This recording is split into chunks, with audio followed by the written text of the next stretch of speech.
Hello and welcome to Samuel's Fortress. I'm your host Kirill, and today we're going to be answering the question of what happened to the ethnic Germans living in Yugoslavia after the Second World War. Now, in order to kind of lay a foundation for the post-World War II history of the ethnic Germans living in the region, we have to go back to kind of discuss the origins of the Germanic settlements in the region, in the Northern Balkans and into the Pannonian Plain.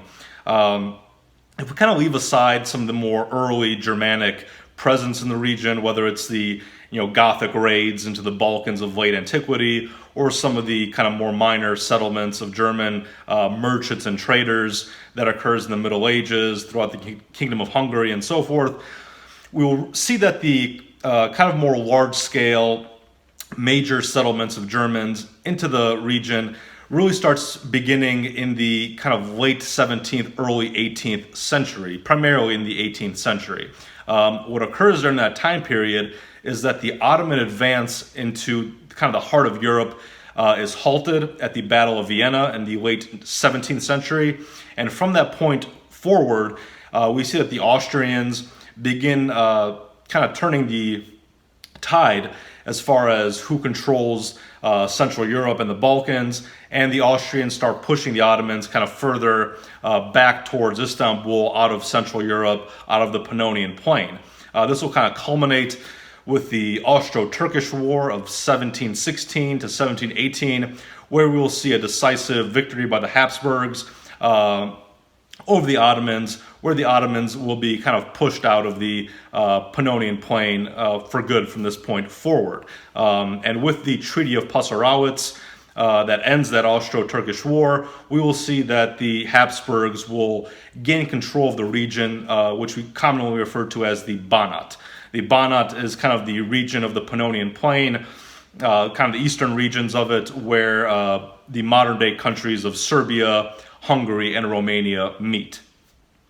Once the Habsburgs gain control of the Banat after the Austro-Turkish War and after the Treaty of Passarowitz, they will find that the area is very backwards in a lot of sense. It's very deindustrialized. It's quite depopulated, basically due to continuous warfare between the Austrians and the Turks, as well as general Ottoman mismanagement of the region while the Ottomans were in control of the Banat.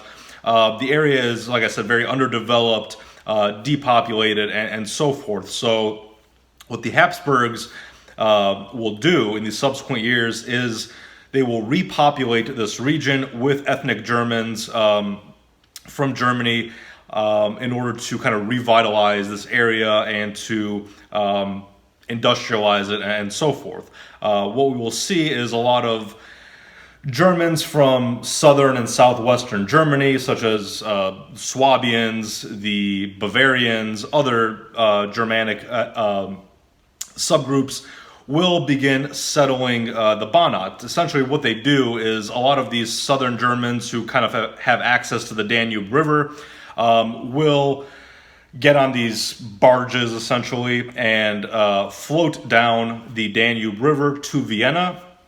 And there, these kind of Germanic settlers will be given legal rights to certain territories by the Austrian government in Vienna, by the Habsburgs, and then the German settlers will then continue down the Danube until they reach their allotted piece of land in the Banat, in the kind of Danubian Plain there, and the Danubian Plain, the Pannonian Plain there, and they will begin settling the area.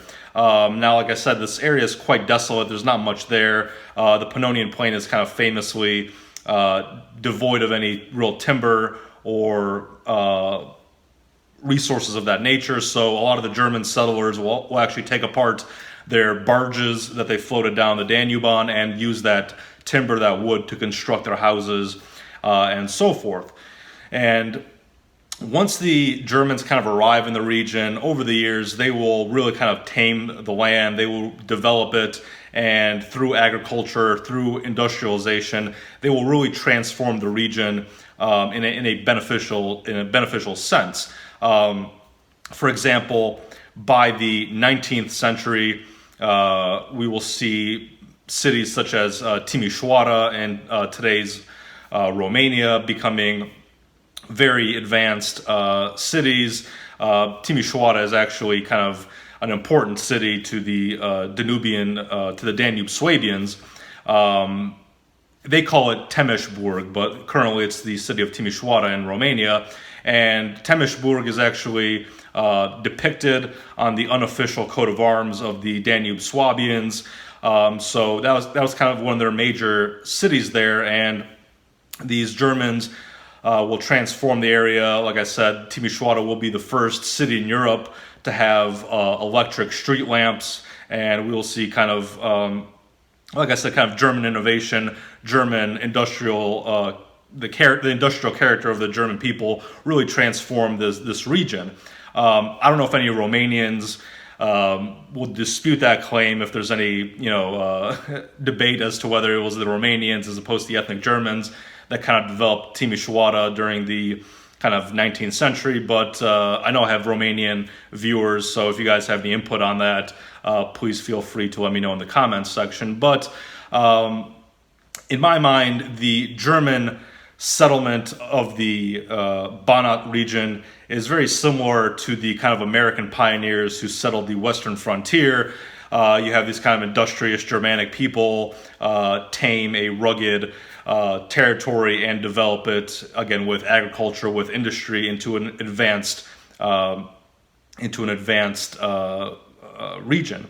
Now, over the centuries, these various German ethnic groups, the Swabians, the Bavarians, Germans from the Alsace region, they all kind of blend and mix into a single kind of culture, into a single ethnic group, if you will, known as the Danube Swabians, or the Donauschwaben in German. Although, again, they're not all Swabians. The Swabians are the biggest group, and everyone kind of gets assimilated into this term Danube Swabian. And over the centuries, from the kind of early 18th century into the 20th century, we will see the population growth of the Germanic ethnicity in the region. By the kind of World War I period, we will see roughly 2 million ethnic Germans, by this time known as Danube Swabians, who populate the Banat region. Now, after World War I, the Banat will be divided among three modern nations: the Hungarian state, the Romanian state, and the Kingdom of Yugoslavia. The Danube Swabians, due to this post-World War I division, will find themselves living, like I said, in three separate countries: Hungary, Romania, and Yugoslavia. In this sense, I kind of view the Danube Swabians a bit like the Macedonians. Essentially, this is a group of 2 million people who were divided between three different states after the First World War.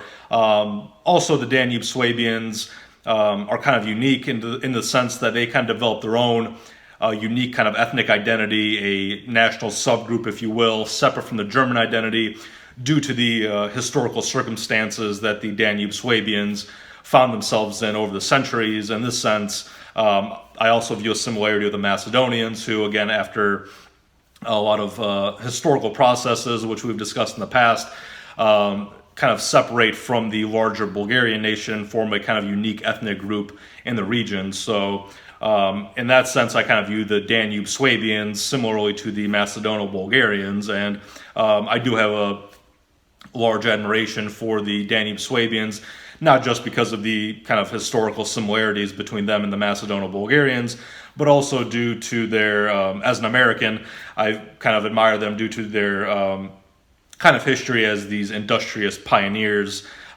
which we have just discussed. Now, that brings us to the question of what happened to the Danube Swabians.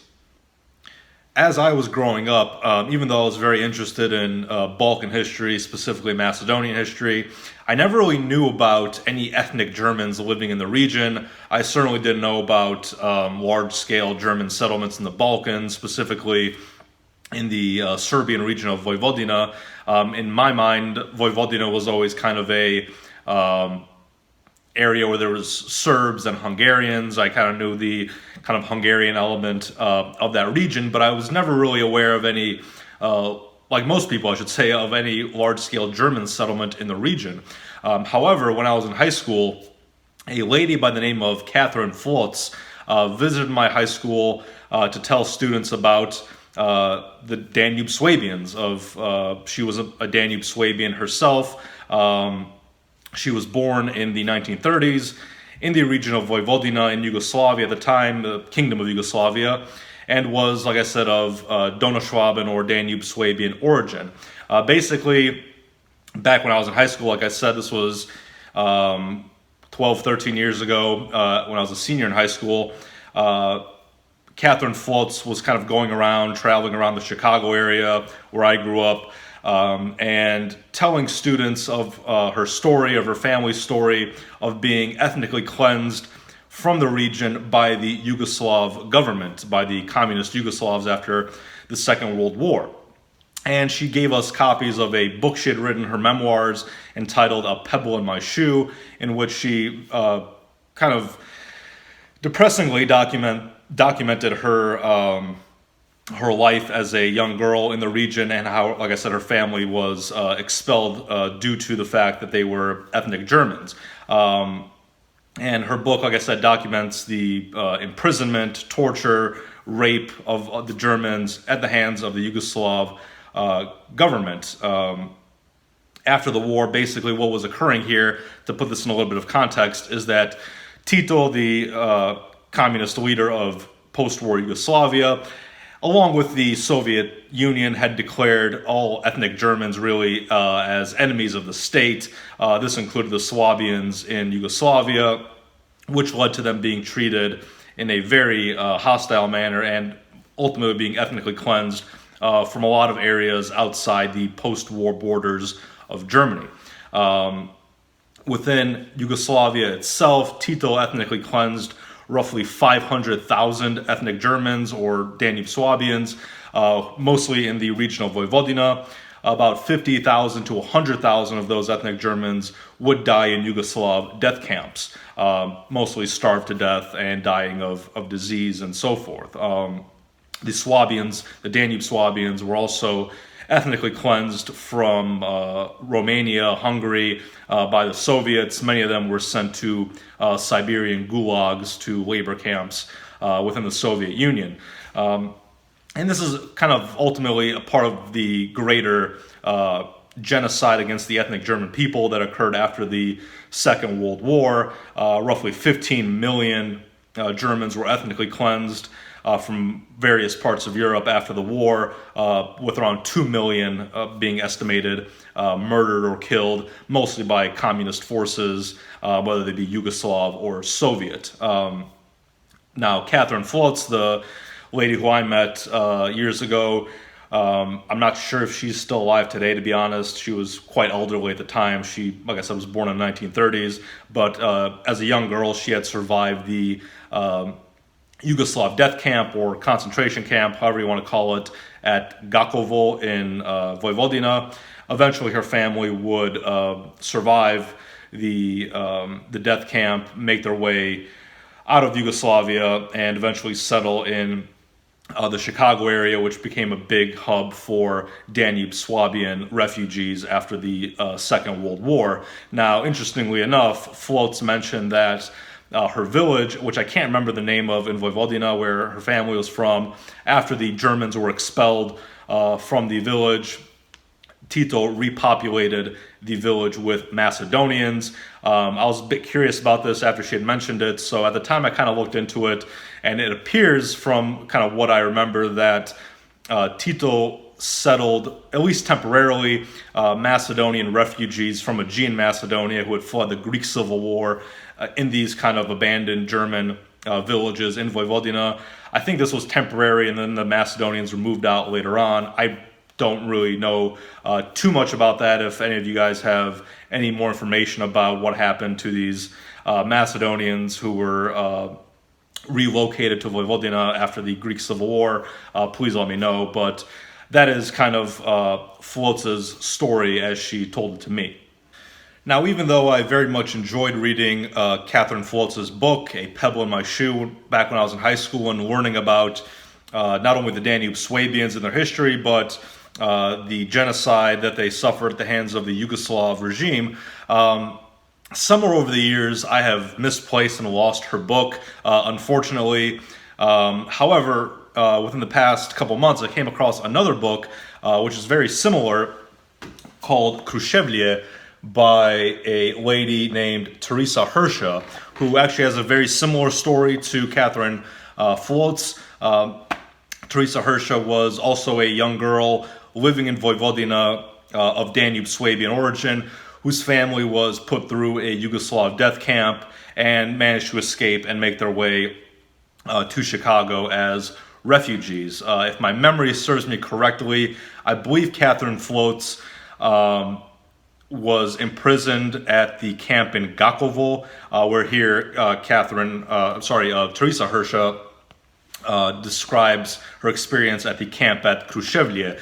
Both Gakovo and Krushevlje are very close to one another, I think within a couple miles of one another. And both these camps, as well as the other Yugoslav death camps for the ethnic Germans, were located in the kind of the northwest corner of Serbia, where Serbia meets Hungary and Croatia. A lot of these camps were literally within a stone's throw of the Hungarian border.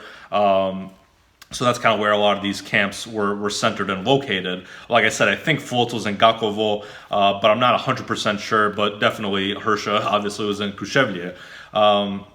Now, Teresa Hersha's story starts at the end of the Second World War, as she is kind of growing up in the city of Gross Beškerek.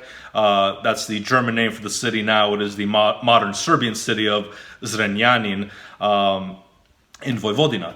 Now, as a little girl, I think she was born in 1935. Towards the end of the war, she notices that the Germans are losing the war, and the Germans are beginning to retreat out of the Balkans. As the Germans are retreating with the advance of the Red Army, with the advance of the Yugoslav partisans into the region, the German soldiers are advising the Danube Swabians and all the other ethnic Germans that it's probably in their best interest to abandon the region and flee back up into Austria with the retreating German soldiers in order to avoid any communist reprisals against them due to the fact that they are ethnic Germans and that they will probably be subject to murder, torture, rape at the hands of the communists if they are captured.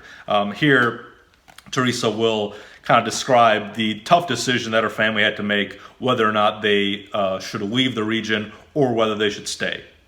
Some people refused to leave Gross Beškerek because they had too much to lose. Farms, houses, farm animals, money, land. They didn't want to leave everything behind that they owned.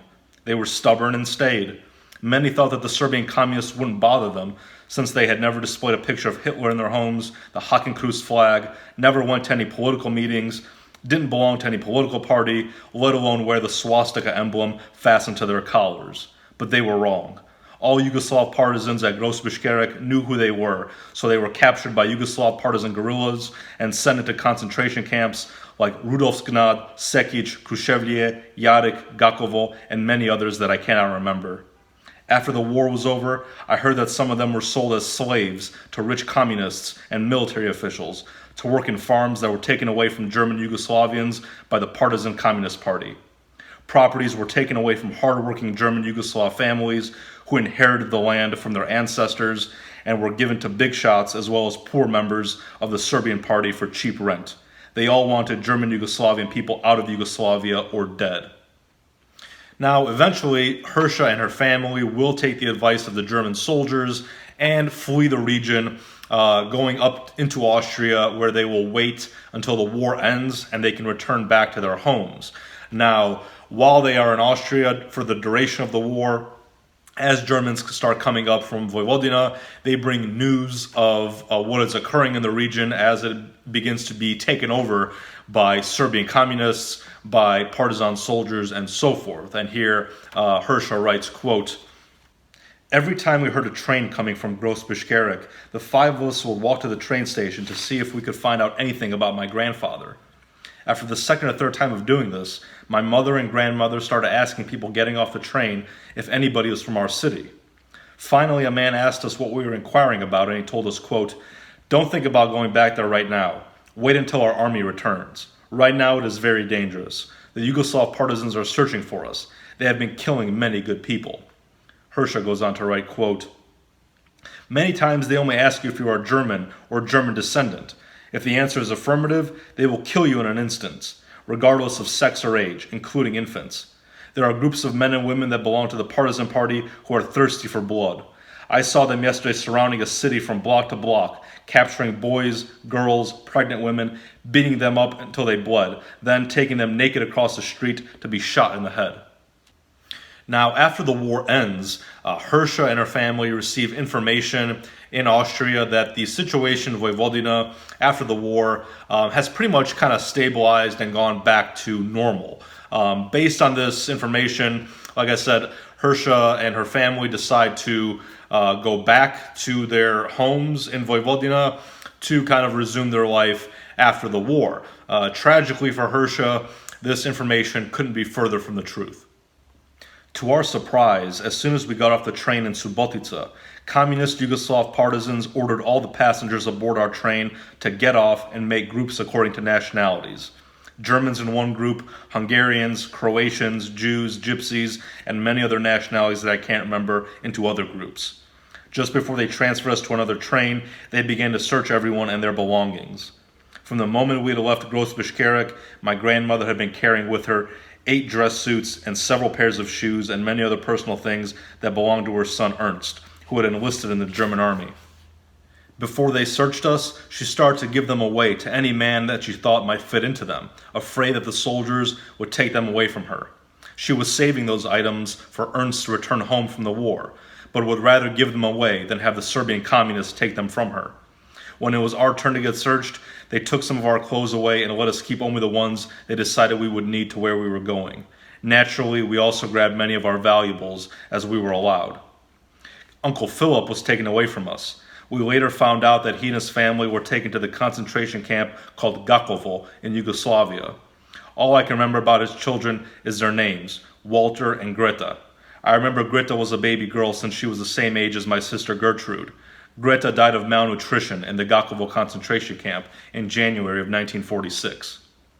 The communist partisans ordered us to get into another train, hushing us with their guns while pushing us into an animal wagon. They kept forcing more people in, and it got more and more crowded, making it very hard to breathe. The children and the elderly managed to sit on the wooden floor, while the rest of us had to ride standing up. We had no idea where they were taking us or for what reason. As it turned out, we were taken to a concentration camp for German Yugoslavians. The camp was called Kruševlje and was located in Yugoslavia, close to the Hungarian border between Subotica and Kikinda. So it would not take us long to get there from where we were. Kruševlje was a German village that had 2 rows of houses, one in front of the other, with a street in between, surrounded by a shallow ditch. It was watched over by groups of soldiers day and night. I did not know it at the time, but Kruševlje had been converted into a concentration camp for the sole purpose of annihilating German Yugoslavians. A place to get rid of the people that they did not think were worthy of living. We would soon find out that the only way out of there was if the bastard partisans killed us, if we died of malnutrition, or if we did everything we could to survive. At our arrival, all the houses were empty. It seemed to me that the houses had belonged to rich Germans, but their inhabitants were no longer there. Just like our hometown, this small village had been evacuated or forced to move who knows where. Aside from the soldiers, we were the only ones who occupied the camp now. We had no idea we would suffer all the illness, death, torture, and unimaginable, inhumane things they would do to us for their own enjoyment. Among the captives at Kruševlje were children, teenagers, elderly people, and young men and women. There were married couples with children as well as single people. There weren't that many men at the campsite, as the German army had drafted most of them. The few men that had not been drafted for one reason or another, as well as boys, were forced to do hard labor or were sold as slaves. Most of the Germans who perished in these camps did so due to either starvation or illness and disease due to a lack of hygiene or medical attention. Here Hersha writes, quote, "The young boys came back in the afternoon carrying food to be distributed among us all. This would be used by the women to cook our barley soup or quote-unquote meal of the day, if one could call it that. The soup was always cooked with bugs floating in it. Every day we were forced to eat the same barley soup with bugs. Being hungry is one of the most terrible things that can happen to a human being. Many of us refused to eat that food, at least during the first couple of days. After that, we ate anything, regardless of what it was or if anything was floating in it. Every 15 days or so, a single piece of bread out of about 8 inches long and 2 inches wide was given to us to be distributed among 10 people. It was hard as a rock. There were always big arguments every time it had to be cut into 10 pieces of the same size. The only way certain prisoners, such as Hersha and her family, survived the concentration camp was due to begging for food amongst the local Serbian villages. Basically, what would happen here is that certain prisoners would sneak out when they could from the camp to go begging among the Serbian villages for any scraps of food that the Serbs were willing to give them. Now, you might be wondering why, if they could sneak out of the camp, why didn't they just escape? That is because the Hungarian border, the Yugoslav-Hungarian border, was very well defended by the Yugoslav partisans, and they couldn't make it across the border. The best they could do is kind of reach some of the neighboring villages and then gather as much food as they could and attempt to sneak back into the camp to feed the rest of the people whatever scraps they could manage to get from the Serbians to feed their families and to survive the starvation diet they were placed on in the camp. Now, this was extremely dangerous because of the punishment they would receive from the Serbian guards if they were caught sneaking in and out of the camp with food.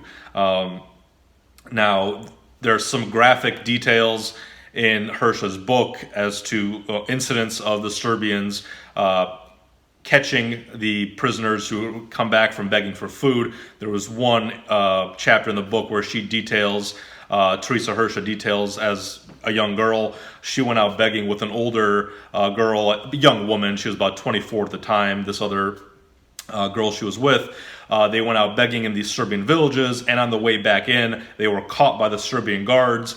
And Hersha writes that this 24-year-old German girl was particularly attractive, and Teresa witnessed how the Serbian guards gang raped her as punishment for begging for food and sneaking in and out of the camp. There's another chapter where Hersha and other children, a small group of children from the ages of, I think, about 12 to 16, snuck out of the camp and went to a Serbian village a bit further away. Took a couple days to get there, where they heard that the Serbs were a little bit more generous there. They got to the village, managed to beg for some food, but needed to stay the night somewhere before they could return back to the camp. And they stayed the night in a barn of a Serbian farmer who was willing to shelter them for the night. Now, very cruelly, this Serbian farmer, while the children were sleeping in the barn, informed some of the neighbors that the German children were in the barn, and during the middle of the night, a group of Serbian men went into the barn and raped the young girls who were sleeping there during the night, the young German girls. This was not at all uncommon. There was systematic rape of the Germans by the Serbians during this period. In fact, there's numerous reports that some of the more attractive German women and girls during this time period were actually kidnapped and given to Tito and the higher ranking members of the Communist Party as sex slaves. So it was not a pleasant time at all, to say the least, for German people and the German women and girls in particular. Other times, if you were caught begging, the Serbian guards would simply put you against a wall and shoot you. I mean, there's pretty routine massacres, mass shootings of the German prisoners. In fact, Hersha kind of outright just states in the book at one point that what the Germans had done to the Jews, the Serbs were now doing to the Germans. And that's that. There is no way I can forget these dreadful episodes of my life, especially that massacre in Kruševlje. I've had many nightmares about that day. When I wake up, I can smell the vomit, excrement, and urine of the frightened people that witnessed those horrible murders just as vividly as when they happened. A horse-drawn carriage arrived at the concentration camp at least twice a week to pick up any dead bodies from the infirmary. The infirmary was a room where the communists kept the ill. In that room, there was only a few straw beds for ill people to rest in.